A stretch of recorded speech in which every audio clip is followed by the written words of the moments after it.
Now that Lorne Michaels has tapped Shane Gillis to host Saturday Night Live for a second time, we get it. Lorne, nobody is going to tell you who you can and can't hire. Can we declare the grand Gillis experiment over now? We've got a clear view of what Gillis, the cast member, would have looked like. A nondescript guy who struggles for a season before fading into an SNL trivia question. This conclusion isn't an indictment of Gillis the stand-up. Whether or not he's your cup of Bud Light, his politically incorrect, MAGA-friendly everyman appeal isn't hard to understand. But that persona makes for forgettable sketch comedy characters, especially when the last two seasons have featured another comic with a clueless white guy vibe who does SNL so much better in Nate Bargatze. He has Washington's Dream, Lifeguard, and other memorable sketches under his belt. Gillis has had two 90-minute attempts to deliver a single killer sketch, and here we sit, still waiting. I'll give Gillis credit for this. He's really trying to make the put-upon schlub thing happen. In Dad's House, he's the sober-for-today divorced dad hosting a PBS Kids show.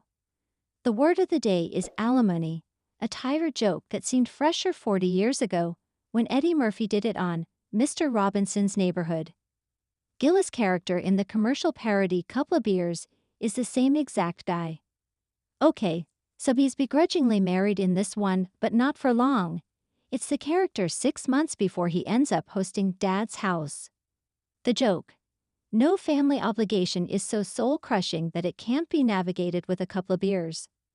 Ironically, Gillis works best when he plays straight man to comics like Heidi Gardner, who are actually skilled at creating sketch comedy characters. In Winery Tour, Gillis is just fine as the beleaguered boyfriend who has to take Instagram photos of the image-obsessed Gardner. She's specific, original, and funny. Take notes, Shane.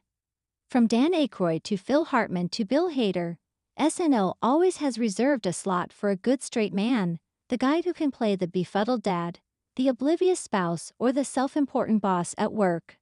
The problem: those comics were awesome at playing unhinged characters as well. Gillis is not, or at least, he's yet to show us this hidden talent. That's a problem. If Gillis couldn't make an impression in 2 full shows featuring him in nearly every sketch, how would he ever have broken through as a featured player? He wouldn't have been alone. Remember Luke Knoll, John Rudnitsky, Brooks Wheelan, John Milheiser? They were all single-season cast members of the past 15 years, funny enough to get cast, but never breaking through and convincing Michaels they deserved a shot at a second season. After Gillis' 2 forgettable shows as host, it's hard to imagine he wouldn't have ended up as another SNL one and done.